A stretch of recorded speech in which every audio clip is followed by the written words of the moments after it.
এই শুধু আমাদের শেষ নয়, পরকাল তো আছে। কথা বলেন ঠিক কিনা?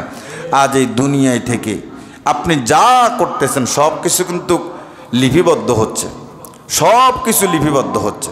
মানুষের উপকার করবেন, আল্লাহ তাআলা কিয়ামতের ময়দানে বিপদ থেকে আপনাকে উদ্ধার করবেন।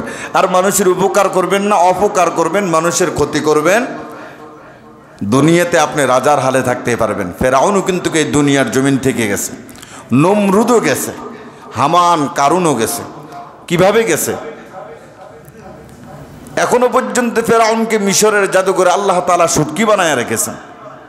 নমরুদকে মারার জন্য বিশাল বাহিনীর প্রয়োজন হয় নাই, শুধু একটা ল্যাংরা মশা আল্লাহকে বলল, আল্লাহ আপনি আমাকে কত অনুমতি দেন, আমি নমরুদের শায়েস্তা করে দিই। এই একটা ল্যাংরা মশা কানে দিয়ে ঢুকলো, একেবারে মাথার মগজের উপরে গিয়ে বসে থাকলো। সেখানে মাথার মগজে একটু পর পর ঘাই মারে। তখন সে লোক রাখলো যে মাথায় প্রচণ্ড ব্যথা করে, মাথায় যতক্ষণ ফিডা দেয় ততক্ষণ শান্তিতে থাকে। ফিডা বন্ধ করে দেয়, আবার মশা কী করে? ঘাই মারতে থাকে। জুতার বাড়ি যতক্ষণ মাথায় পড়ে ততক্ষণ সে ভালো থাকে, জুতার বাড়ি যতক্ষণ পড়ে না ততক্ষণ সে ভালো থাকে। একটা ল্যাংরা মশা দিয়ে নমরুদকে আল্লাহ তাআলা দুনিয়ার জমিন থেকে বিদায় করে নিলেন। আমরা যারা এখানে রয়েছি মানুষের উপকার করব, মানুষের ক্ষতি করব না।